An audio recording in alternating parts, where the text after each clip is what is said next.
Hello, and welcome to the Industry Innovators Podcast. I'm your host, Sarah Cornett. I'm the founder and CEO of SC Innovate, an AI consulting firm helping clients with every step of their AI journey. The global AI race is on, and South Korea has emerged as a powerhouse in AI innovation. South Korea's government-led AI initiatives, world-class AI education system, and cultural acceptance of AI are some of the contributing factors to South Korea's robust AI strategy. As South Korea continues its ascent as an AI superpower, it presents a wealth of opportunities for global businesses. Joining me today is my guest, Jeong Hibbitts. Jeong is a global business development advisor and international marketing expert with extensive experience in areas of international trade, technology, marketing, finance, and the U.S. government. Jeong is the CEO and founder of Robert and William, an international trade and marketing consulting firm located in Maryland.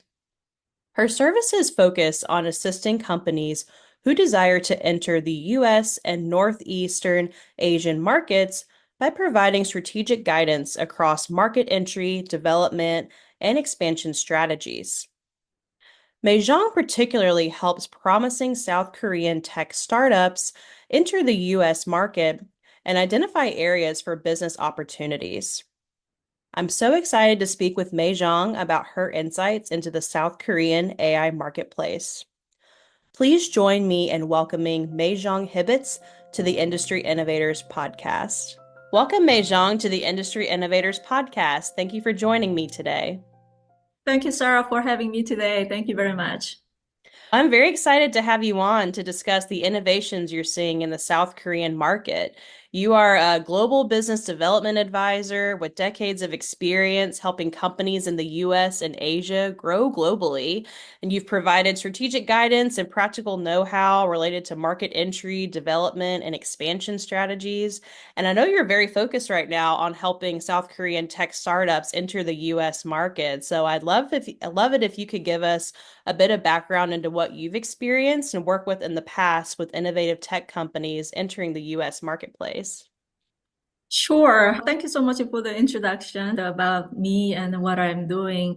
As you said, I am market entry expert between the US and Asia, but particularly focusing on South Korean market because I'm South Korean and I lived half of my life in South Korea and half of in the US. And I feel that those two markets are my favorite markets as well as very familiar with and comfortable with. So I love to actually helping. I actually coined the word something called the CMM, which is like connecting markets to market. In this case is US market and the South Korea and then the Asia market. My background is not really in technology per se. I didn't go to the MITs or focusing on like a specific type of the technology, ITs or anything like that. But as a market expert and then also consulting, it is very much more like you are responding to the market needs and then also the client's needs. Rather than like from my side, I introduce like this type of technology to the client. It's more like clients, they have their needs and then I respond to their needs, right? But we can go more about this South Korea's technological landscape later on. But a lot of my clients based in South Korea, and they tend to be very highly technical and not the technical, they technology, the companies, right?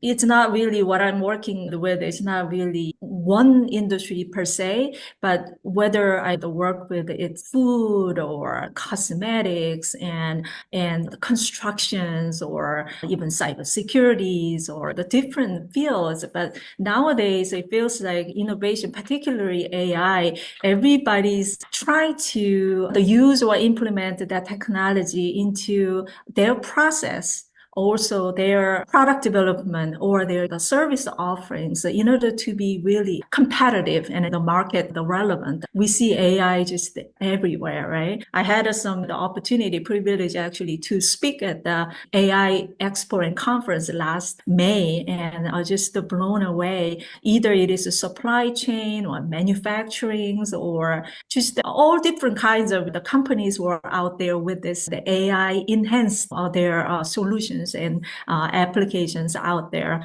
So that's what I've been seeing. And there are really robust South Korean the startups or the business ecosystems, and Korea being a very export driven country. I guess that's based on the historical, it's a small country, but then with a lot of the great the workforce in a highly educated workforce, the countries has been always like really pro and the go to global export, that type of thing. So I think what I'm seeing is those type of initiative and the help at the same time, the companies with high technology, it combined together. I see a lot of the tech companies wanting to enter US market, which is the most attractive and the largest consumer market in the entire world. So that's what I've been seeing, Sarah. Wow, thank you. That's an incredibly comprehensive landscape that you've seen, and you're really in the know-how of everything that's going on between these two markets, which is so fantastic. Your expertise and your experience here between these two countries and seeing how we work together. I'd love to know what are some of the biggest challenges that you've seen and realized when supporting these South Korean companies as they look to integrate in the US market. What are some of those challenges that you've seen in the past when working with these companies? I must say technology is good, Sarah. Either it's, the AI technology or, some other technology. I have recently have a really conversation, even the company in metaverse and in the Web3 the spaces. And they are Asia-based the companies, but they try to expand the US, not just the US and then globally with using that technology. But how to make that really business cases in this market. And then really the biggest difference, it sounds like a very simple, the markets are different. And then a lot of cases, the companies or the CEO or the founders, they don't know how significant that fact is, right? So it resulted in a way that they are neglected in the very first important step, that is really the market research, right? And knowing the market, and then your core customers, their behaviors are completely different in the South Korea and the United States and any other places. And that's not just the assumption, it is the fact, right? So you just have to really test your hypothesis and your technologies that's going to work in this business environment. And then you can actually match or create it with a really powerful business cases in the market that you are targeting to. But working with them, I guess it's not more technology implementation, but in my space, the market entry, more the market expert perspective is that they are not really taking the very important step, that is really comprehensively understand this market, right? And it is a big market, and therefore it takes good size of the resources, but I recommend really people don't take really the shortcut, really putting in that investment in that area. And what good thing about technology is that there are even the AI, a lot of the tools and things like that make it, compared to the past, make it a lot more economically and or more effectively the shorter time. Instead of taking many months, you can do it in the several weeks or things like that. Those tools or technology can even apply to these areas that I'm working on.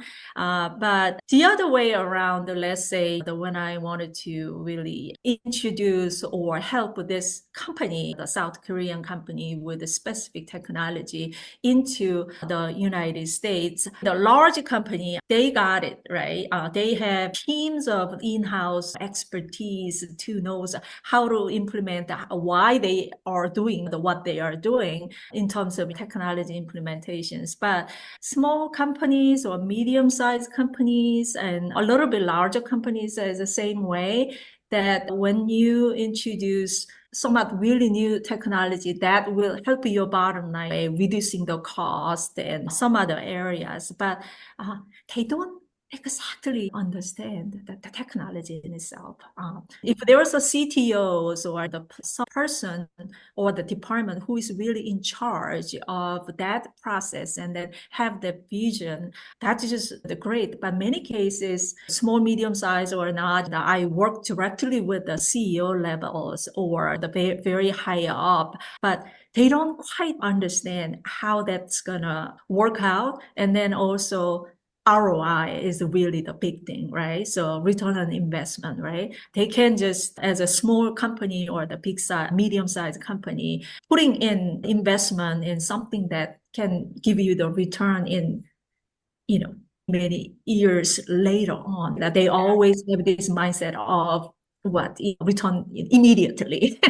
Right. So first of all, it's like hard to see it. How does it gonna help, them? At the same time, is what are the ROI type of a thing, right? So I had recently some interesting conversations with the legal expert, right? The lawyers. AI is a really big thing. That they are also dealing with their clients to serve clients who are using the AI. But what if AI in itself that apply to the legal sectors, right? They always think about those sense in a way that like their business models really built based on billing per hour and then or the either fee-based the type of the arrangement. But when you actually cut this a lot of hours that actually going into really deliver the projects or the value to your clients, how does that gonna affect your bottom line from a law firm perspective? And then also you are really the areas where you see a lot of either it has to be really the trust, otherwise there is a really false or the true that can really break your business. But what they deliver right now, there's a lot of discussions whether it can be completely trust in terms of the data or the conclusion that they providing to you and things like that. Very hesitant at this moment, right? So I can just summarize what are the challenges that I see to your question is really the high levels or the companies, decision makers. They're in a way not really technology really diverse, so that they don't see that the value. And then it comes with also return on investment, the question, how much or at this point and what are the cost and benefit analysis and what would be the payback period and that type of thing is a little bit challenging. Yeah, there are a lot of the great technologies, innovations happen, but when you're actually speaking to really individual the businesses in your practice, they're just observant and like what can be done, but not completely really sure. Oh, and another thing that I wanted to talk about is I had sat down with recently a big logistics company. It's the global logistics company working a lot with the Middle East and then also European countries and all. But then recently what we saw is at the port strikes, right? And that those type of things really affect on their business. But one of the reasons the strike went on was not just the salary negotiation. That was a big part. But another thing is like everybody against the automation, technology integration, automation. Thankfully, it's got resolved very quickly. So it didn't affect too much as we really worried. But think about those, right? How these automations and technologies actually perceived at the really floor level, this workforce level, whether it's a threat to really retaining your job and things like that. So there are a lot going on, great technologies and great value proposition, but in business, there are a lot of challenges for them to really jump on and then integrate that like in their process and products or services of what they're offering. So Wow, yeah, that was a fantastic and very multi-layered response you gave. So many pieces to that puzzle, right? That you're really the middleman and the glue between these conversations and helping folks in the US really seeing the value of these solutions, right? You're able to really understand the complexities, right, of the maybe the cultural acceptance and differences too of some of this technology. Like you mentioned, some groups here may be fearful or not as willing to embrace some of these automation and technical AI solutions. It's a very layered and complex issues that you're seeing when you're having these negotiations and you're arranging for these opportunities between the two countries. So you've got to really be the glue between and really when your role have a full understanding of both sides of the equation and really figure out where that common middle ground is. So very layered, very complicated process, I imagine, that you're always going through whenever you're doing these negotiations. Right, right. You say yes, a glue, but I call it as like a bridge, how to bridge this market and connecting those market, right? But it's all similar, right? You have to operate the two mindsets, the here and there, and then differences, adaptation of innovations, the what really keeping them from really door, things like that. Yeah, it's for that reason I have to always keep up myself with the two different, what's the trend and then what's happening and things like that. And then there are some resources that I'm really utilizing for me to be in that positions. And then one of the things is just learning from experts like you, AI area. And then in addition to what I do in consulting, I also leading group is called the Global Chamber in this area. And it's not just in the past, it was maybe simply was export and import, but nowadays those member companies are very in technology sectors and things like that. So I love actually engaging some of the community platforms where real businesses, companies, they talk about the issues and exchanges some of the ideas and looking for opportunities and quite learning a lot. And it's just essential to have a relevant conversation with the potential clients who's looking, but then they are using their technologies and AI one way or another. So without those, not really clinical advisor level, but understanding some level of technology and how they can be applied to specific business cases in different market is just essential for doing what I do. Absolutely, yes. And I would love to learn more about your insights and really focusing on AI. Like you said, you are really plugged into the South Korean community and all these different communities as well on a global landscape. I think us in the US, we get so focused on AI in the US and the developments happening here, but it is so important to keep up with what is happening globally. I think I call it an AI revolution or this new wave of AI that we're in now. It's happening on a global scale. It's not happening just here in the US. And I understand South Korea has made some fantastic investments into their AI strategy as a country. I know they've got a lot of great government-led AI initiatives, some world-class AI education systems. They're really also fostering this idea of embracing ethical AI and a cultural acceptance of AI as well. So I'd love if you could give us a lay of the land based on your insights, what you've really learned into how South Korea is really now on a mission to become a powerhouse with AI and what is their ultimate goal really with AI as a country?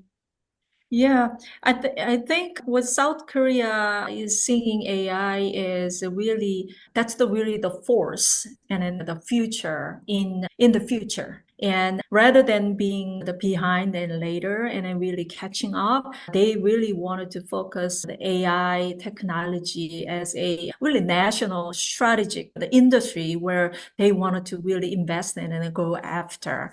I think that there is many reasons for, of course, AI is just global, the phenomenon. And then US is really the leading country, and then China second. But then recently, Korea announced that the strategy, as you said, really AI strategy, aiming to be number three. right? Worldwide by 2027. That's very fast. And then it came along with a huge amount of private investment in the pledge and things like that. I think also there's a lot of the ecosystems there for them to actually achieve the goal effectively. South Korea is very known for semiconductor the industries, right? They are even building the semiconductor, the fab in the United States, but Samsung and SK Hynix and these large companies are very much the leading the semiconductor industry. And AI, this data centers and then also these processing chips, and it's all interconnected with those industry. And South Korea has those type of expertise and then also this workforce and already there. And I think that they want to really utilize that and then synergize with this burgeoning the AI industry and then to position to be the number three. I see also coming a lot of startups or companies who wish to enter US. Even here in the DC, we have Korea Innovation Center here and also San Francisco. But even like a CES that's happening in November, there's huge delegations that are coming to US market, but they are very AI focused companies, right? So I can see this this strategy was really announced, and then now actually see the companies are very much AI focused companies are supported by government initiative, and then they come to US to really test and then get connected with the market here, right? So I think Korea just when they actually focus on things, they can get things done. I know that just being Korean.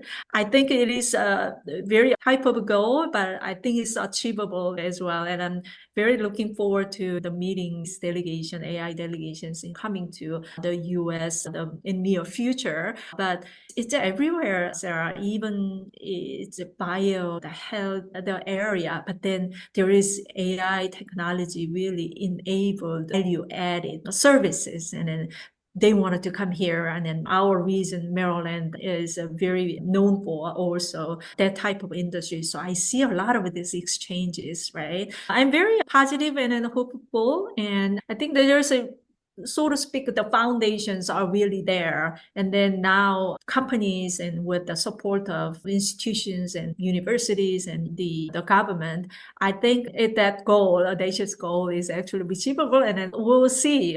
But just the knowing and the working in this space, I feel very confident. Wow, that's fantastic. It's amazing they're Koreans really attacking this on both sides, really the hardware side, the infrastructure side, but also with the startup side with the software as well, and being able to foster this amazing startup ecosystem and really providing many global opportunities now and amazing opportunities now for us in the US to really start to figure out how we can partner with these South Korean companies and really do some incredible work together. That's such a, like you said, audacious goal, amazing goal of being number three globally for AI. So I'm very excited to keep up with South Korea and see how they continue to make progress and continue the great work that they're doing and really hopefully meeting their goal, like you said, in 2027. So I wanted to know like any other ideas for timeline in this. Sounds like 2027 is the goal, is the timeline, but I wonder even further past that or any future innovations, if you have any other ideas of the timeline of all this and how we can expect for all this to come into play. Yeah, I don't know if there's a exact timeline and milestone what they try to achieve, but it's just that AI and this innovation is going to be there, right? And it's accelerating. And then there are some the people or the experts say as of right now, it's a very buzz and hypes, but then the return on investment is not there. You probably heard a lot of those, but I took it very seriously when the Warren Buffett he mentioned AI is just like a genie out of a bottle, right? He probably said something about negative sense where where there is a risk, because he compared that with like nuclear weapons and etc. But I took it as just positively saying it's out, whether you like it or not, it's going to be there, and then you have to live with it. And 2027, I think the Korea all know and appreciate, and this is the next thing that we cannot be just behind. And I think that's the same thing. And any the countries with some sort of the vision for the future, they all know that this area need investment and need to really the nurture for the future of the country. One thing that I was hearing from the radio is also Taiwan is doing the same thing, right? They are building their own unique capacities of data centers, like in on their soil, because I mean we know NVIDIA and they do have these chips, and they are basically the founders in Taiwanese Americans, but they see this one just for their own really national really growth. They don't want to rely on just clouds and everything on others that they have to do on their own. So I saw their big push and their vision the other day, and I thought it was quite interesting. And then so I can't pinpoint the exact timeline, but this is going to be there, and then it's recognized as really the force, and are where private and public wanted to work together and collaborate and make it as really the future for the country, the growth, right? Foreseeable future, I don't know exactly what time frame, but it's gonna get, I think, more the investment and more talented will be induced in that industry. So we'll see a lot more the interesting things will come out, but it's going to be there. It is going to Yeah. be there, right? But such an inspiring story, right? Like you said, this is a country that said, okay, the genie's out of the bottle, the cat's out of the bag now. Like we need to really go after this and really not shy away from this new technology and find some incredible use cases across industries like healthcare and manufacturing, and how we can really leverage this technology for the greater good, for the benefit of our country. And I love so much the notion of the public sector and the private sector really working hand in hand on this endeavor, and really setting this a very bold goal, a very robust goal, but really I think going after it together in partnership and having this robust AI strategy as a country is just a fantastic way to approach this AI revolution that we're living in. So it's just a very inspiring and very hopeful and positive story with AI and how South Korea has really embraced this new technology. Yeah, yeah.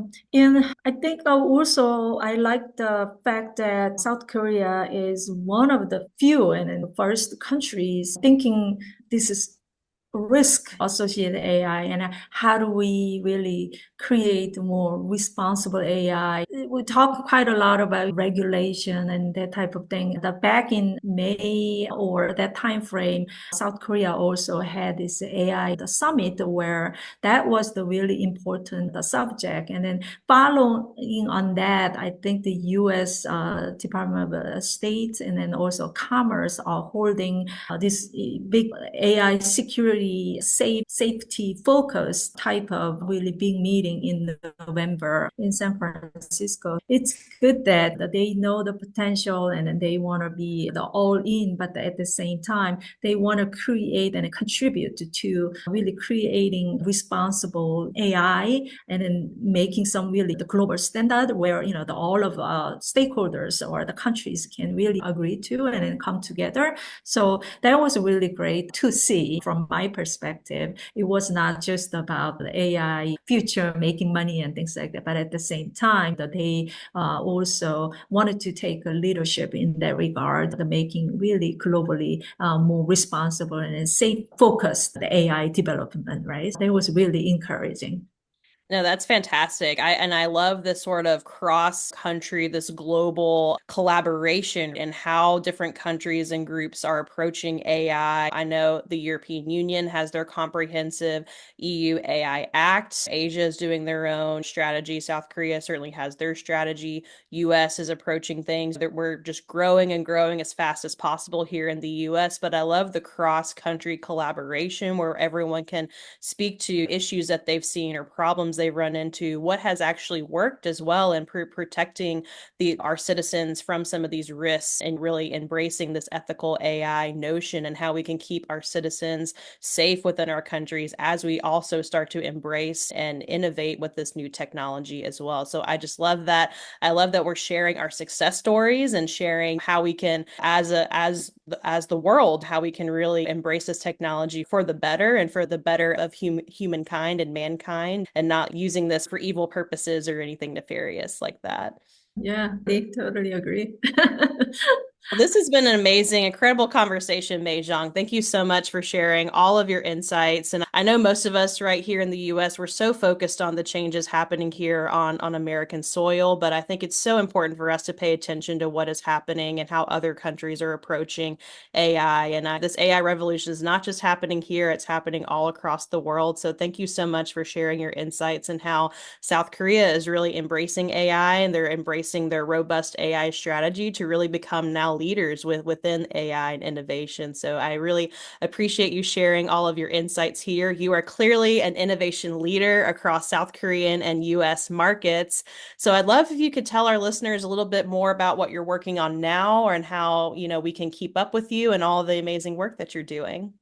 Yeah, I do. As I said earlier, I work with all different industry companies in all various industries that they tend to have this technology, the focus, the product and the services.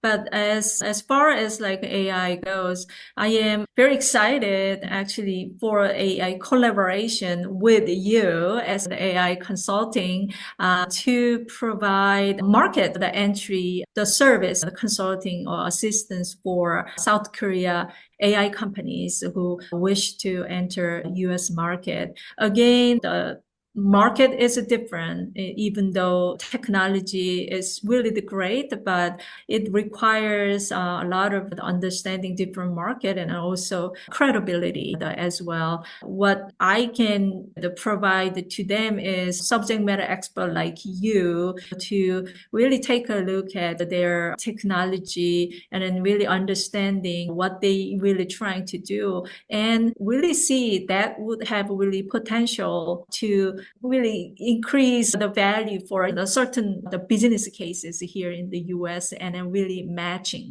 them, right? That's what I wanted to do, and I'm very excited to collaborate with you on that. We have some places where you can go and find out what we're trying to do more in detail. Maybe we can share that, the link later on. But as far as AI goes and South Korea, that's what I am focusing on. But some other industries still they have some really AI really the portion. If they are really interested in the US market and then see where they can really fit in and really validate it and see how it can work out here in the US, I'd like them to just reach out to us and have some of the conversation and see where we might be able to help, right? Yeah, I'm very excited about that, Sarah. Yes, me too, Mei Zhang. Yes, thank you for announcing our collaboration. I think it makes perfect sense for us to team up. You've got your amazing market expertise and understanding of these two different markets, and I can come and support from an AI consulting perspective and really be able to support these companies as they're looking to migrate and do business here in the US. And we can really provide our expertise and really support these businesses and fostering cross-cultural and global collaboration. So I'm very excited to be working with you and partnering on this initiative. It's going to be an incredible partnership. So I'm very excited to be working with you. Thank you very much, Sarah. Thank you. Well, and thank you so much, Mei Zhang, for joining me on my podcast today. This has been such an incredible conversation, understanding and listening to you and all your incredible insights. I know we will stay connected, and anyone listening, I'll provide links if you are interested in exploring any opportunities working with us, exploring how to enter the US market. I will provide links on how you can get more information about that. And thank you so much, Mei Zhang. I really appreciate you joining me today. I'm really excited to be working with you. All right. Thanks again, Sarah. And yeah, happy collaboration. And we look forward to really helping companies with a great technological capability from South Korea entering in the US, not just to enter, but here grow and then thrive in the US market. Absolutely. I'm so excited to be working with you and so excited to be supporting these businesses and working in collaboration with you. All right. Thank you. Thank you. Thank you so much for listening. If you enjoyed this episode, please subscribe to this channel and tune in for more interviews with industry innovators. I'm your host, Sarah Cornett. Keep innovating.